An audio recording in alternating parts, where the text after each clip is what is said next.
In 1853, Commodore Matthew Perry sailed into Edo Bay with an intimidating flotilla of steam-powered warships, the biggest U.S. naval force that had ever traveled overseas.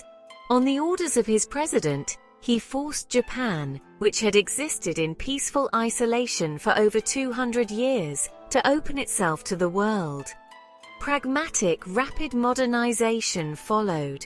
A millennium earlier, Japan had reinvented itself based on Chinese culture, assimilating and adapting, and in the 19th century it did so again, but this time using Western templates.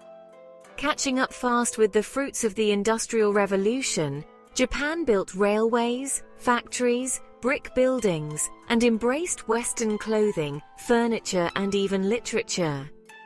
Realist European writers such as Flaubert, Dostoevsky, Ibsen, and Chekhov became immensely popular, and many aspiring Japanese authors sought to emulate their styles.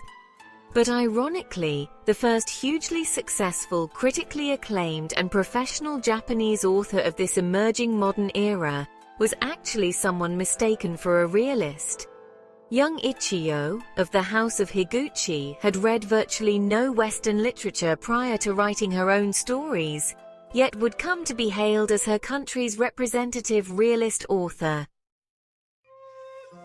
In a way, she was, but Ichiyo's realism was unique, being in part her stylish reinvention of the approach of a popular Japanese writer of the 17th century, the innovative Ihara Saikaku. Abandoning Japanese literature's long-running focus on aristocratic life, Ihara had written chatty first-person neo-realist stories about merchants and poor city folk living in Osaka.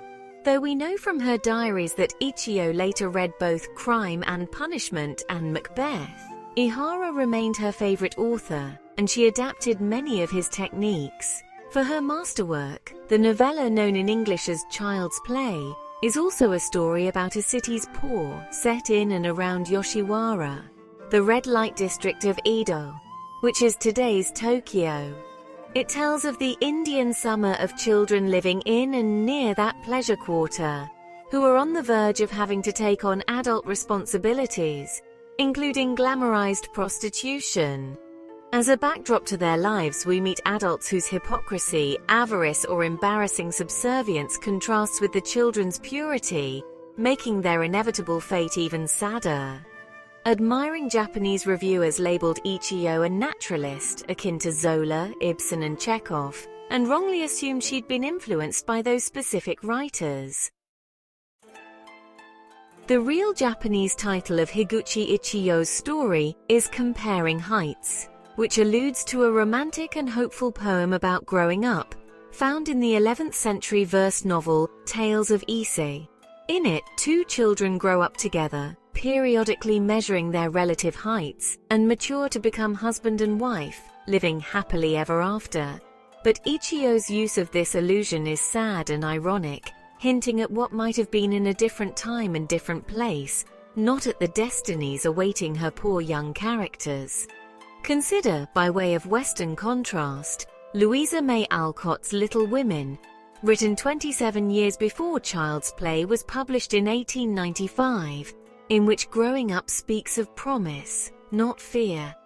The virtuous girls in Little Women all mature to get fine husbands or careers, and their exciting experiences of first love are portrayed as rewards for leaving childhood life behind.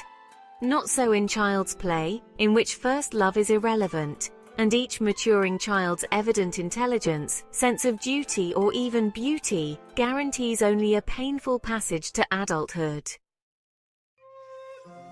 In Child's Play, 14-year-old Midori's older sister is the most sought-after courtesan in the Yoshiwara district, and tragically, Midori herself has already been sold in advance to the same establishment. But still at home, not yet sent off for training as a cultured prostitute, Midori is infatuated with young Nobu, son of a Buddhist priest in the poor district next to the pleasure quarter. Nobu is shamed by his not-so-spiritual father, who thanks to Western-influenced reforms, gets to be married, fat, addicted to eel aphrodisiacs, and more businessman than holy man. Midori's best friend Shota, grandson of the neighborhood pawnbroker, knows that he will soon be forced into the family business and will never see Midori, except as a paying customer. Part of Ichiyo's unique style, as she relates their clumsy and achingly touching moments of recognition and infatuation, is to fully flesh out the child characters, but not the adults. By making the grown-ups type characters or caricatures, the way playwrights like Molière did to such great effect, she uses them as background only, while highlighting their flaws. Nobu's Buddhist priest father exploits his attractive daughter in a tea stand, and during festivals has his wife sell mementos, making him a satirical Chaucerian religious type. Ichiyo also deploys adults like Shota's miserly grandmother and the shameful groveling Tetsu to imply that there's no innocence in the adult world, only among the children.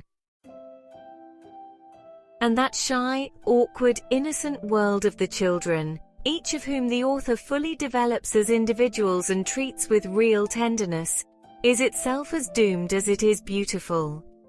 At the tale's end, Nobu departs for the seminary, leaving a paper narcissus flower on Midori's doorstep, which he treasures as a bittersweet reminder of what might have been.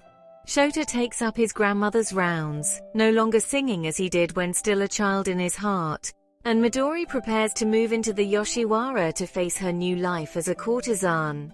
In a sad final twist that echoed the melancholic quality of her most acclaimed work, Ichiyo of House Higuchi contracted tuberculosis, and at the very height of her fame died aged 24. Had you read Child's Play or heard of Ichiyo Higuchi before this video? Please share your thoughts below in the comments section and don't forget to like and subscribe for more.